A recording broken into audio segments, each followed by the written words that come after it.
Pole ಬರ್ತಾ ಇವೆ ಮತ್ತು ಎಕ್ಸಿಟ್ ಪೋಲ್ ಪ್ರಕಾರ NDAಗೆ ಮುಂದೆ ತೋರಿಸ್ತಾ ಇದ್ದಾರೆ ಮತ್ತು ಮಹಾಗಠಬಂಧನ್ ಬಂದಾಗ ಅಷ್ಟು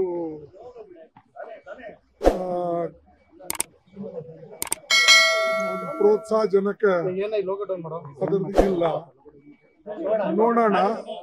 ಇದೇ ರೀತಿಯಾಗಿ ನೀವೇ ಮಾತಾಡ್ತಿರೋದು ಪ್ರೋತ್ಸಾಹಜನಕ ಇಲ್ಲ ಮಹಾಗಠಬಂಧನ್ಗೆ. ಆದರೂ ನೋಡೋಣ, ಯಾಕಂದ್ರೆ ಇದೇ ರೀತಿಯಾಗಿ ಹರಿಯಾಣದಲ್ಲಿ ಎಕ್ಸಿಟ್ ಪೋಲು ಕಾಂಗ್ರೆಸ್ ಪರವಾಗಿ ಬಹಳ ಎಲ್ಲ ಚಾನಲ್ಸು ತೋರಿಸಿದ್ರು, ಆದರೆ ರಿಸಲ್ಟ್ ಅದರ ಉಲ್ಟಾ ಆಯಿತು. ಅದಕ್ಕೆ ಇದು ಕಾದು ನೋಡೋಣ. 14ನೇ ತಾರೀಕು ಏನು ರಿಸಲ್ಟ್ ಬರ್ತದೋ ನೋಡೋಣ. ಈಗಾಗಲೇ ನಾವು ಕೇಳಿದ್ದೇವೆ, ನಿಷ್ಪಕ್ಷಪಾತವಾದ ನಿರ್ಣಯ ಆಗಬೇಕು ಮತ್ತು ಎನ್ಕ್ವೈರಿ ಆಗಬೇಕು. ಎನ್ಕ್ವೈರಿಯಲ್ಲಿ ಏನು ಬರ್ತದೋ ಅದ್ರ ಮೇಲೆ ಸರ್ಕಾರ ಕಠಿಣವಾದಂಥ ಶಿಕ್ಷೆ ಕೊಡಬೇಕು ಸಂಬಂಧಪಟ್ಟವರಿಗೆ.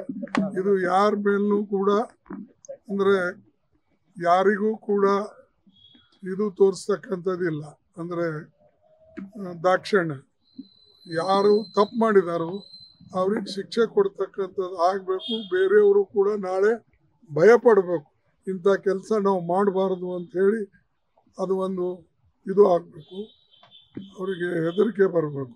ಮತ್ತು ಸರ್ಕಾರ ಇಂಥ ಘಟನೆಗಳು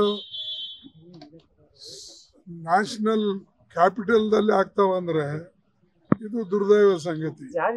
ಯಾಕಂದ್ರೆ ನ್ಯಾಷನಲ್ ಕ್ಯಾಪಿಟಲ್ ಬಲ್ಲಿ ನಿಮ್ಮ ಹತ್ರ ಇಂಟೆಲಿಜೆನ್ಸ್ ಇರ್ತದೆ, ನಿಮ್ಮ ಹತ್ರ IB ಇರ್ತದೆ, ನಿಮ್ಮಲ್ಲಿ CBI ಇರ್ತದೆ, ನಿಮ್ಮಲ್ಲಿ ಬೇರೆ ಬೇರೆ ಏಜೆನ್ಸಿಗಳು ಇರ್ತವೆ.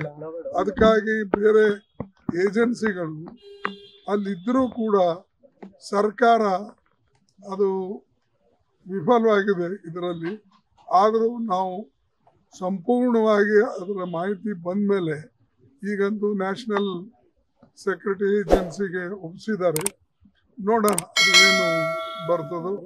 ಬಂದ ಮೇಲೆ ಮುಂದೆ 1ನೇ ತಾರೀಕು ಪಾರ್ಲಿಮೆಂಟ್ ಪ್ರಾರಂಭ ಆಗ್ತದೆ, ಡಿಸೆಂಬರ್. ಆಮೇಲೆ ನೋಡೋಣ.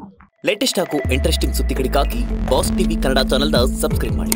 ಹಾಗೆಯೇ ಬೆಲ್ ಐಕಾನ್ ಪ್ರೆಸ್ ಮಾಡಿ. ಇದರ ಜೊತೆಗೆ ಫೇಸ್ಬುಕ್, ಇನ್ಸ್ಟಾಗ್ರಾಮ್, X ನಲ್ಲೂ ಮಿಸ್ ಮಾಡದೆ ಫಾಲೋ ಮಾಡಿ.